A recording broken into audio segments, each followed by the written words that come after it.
10 December বুধবার তফসিল ঘোষণার আভাস দিয়েছে কমিশন। সেদিন তফসিলের ভাষণ রেকর্ডের জন্য বিটিভির কাছে চিঠি পাঠিয়েছে নির্বাচন কমিশন। এই কথা জানান ইসি সচিব। এদিকে স্বরাষ্ট্র উপদেষ্টা বলেন, নির্বাচন নিয়ে জনগণ নয় সাংবাদিকরা সংশয়ে আছেন। আর সাবেক নির্বাচন কমিশনার সাখাওয়াত হোসেন জানান, জনমনে আস্থার সংকট থাকলেও নির্ধারিত সময়ে নির্বাচন হবে। তফসিলের সব প্রস্তুতি নিতে ছুটতে শুরু করেছে নির্বাচনী ট্রেন। এবারই প্রথম একই দিনে হতে যাচ্ছে গণভোট ও জাতীয় ভোট। বুধবারই নির্বাচন কমিশন ঘোষণা করতে পারে তফসিল, যে তফসিলে থাকবে ত্রয়োদশ জাতীয় সংসদ নির্বাচনের তারিখ।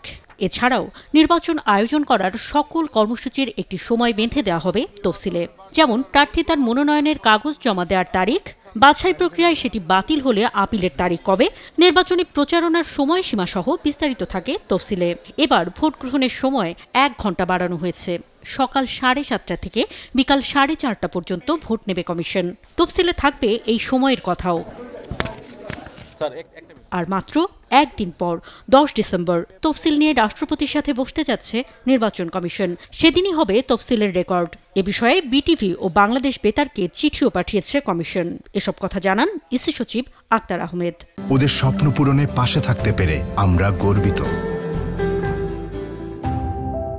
ডিসেম্বরের 10 তারিখে মাননীয় প্রধান নির্বাচন কমিশনার স্যার বাংলাদেশ টেলিভিশন এবং বাংলাদেশ বেতারে একটা ভাষণ রেকর্ড করবেন। রাষ্ট্রপতির কাছে এখনো পর্যন্ত আমার কাছে সময়টা জানানো হয়নি।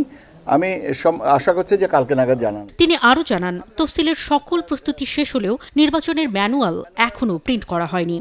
ম্যানুয়াল প্রিন্টিং এখনো হয়নি। তার কারণ হচ্ছে যে আমরা এখনো 3টা বিষয় আইন বিচার সংসদ বিষয়ক মন্ত্রণালয় থেকে পাইনি। একটা হচ্ছে যে আপনার আরপিওর লাস্ট অ্যামেন্ডমেন্ট, যেটা নির্বাচন পরিচালনা বিধিমালা এবং রাজনৈতিক দল এবং প্রার্থীর আচরণ বিধিমালার সংশোধনী। তবে সাবেক নির্বাচন কমিশনার ও শ্রম উপদেষ্টা সাখাওয়াত হোসেন মনে করেন, অনেক বছর দেশে নির্বাচন না হওয়ায় জনমনে আস্থার সংকট রয়েছে। তার মতে নির্বাচন হবে নির্ধারিত সময়েই।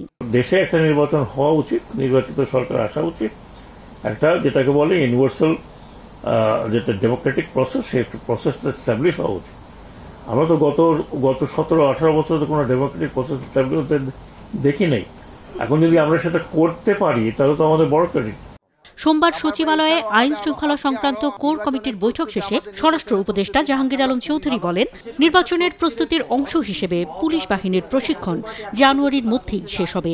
নির্বাচন হবে কিনা এটা দূর করতে পারছেন না আপনারা, কেন এটা দূর করতে পারছেন না? শুধু আপনাদের জন্য ক্রেডিবল একটা নির্বাচন, উৎসব মুখর একটা নির্বাচন, এটার জন্য যত ধরনের প্রস্তুতি দরকার সবকিছু নিচ্ছে। ভোটের সময় আইন শৃঙ্খলা বাহিনীর বডি ক্যামেরা থাকবে। এছাড়াও প্রতিটি কেন্দ্রে থাকবে নিরবিচ্ছিন্ন বিদ্যুৎ সরবরাহ। বলেন, নির্বাচন নিয়ে জনমনে কোনো সংশয় নেই। অন্তরা বিশ্বাস, নিউজ 24, ঢাকা।